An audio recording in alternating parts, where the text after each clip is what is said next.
संग मातीचं नांदन, जीव झाला चकवा चांदन. आभाळा संग मातीचं नांदन, जीव झाला चकवा चांदन.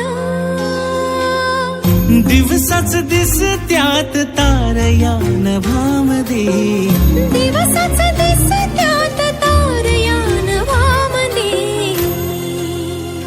गगन हे न्यार झालं जी, हा जगन हे न्यार झालं जी.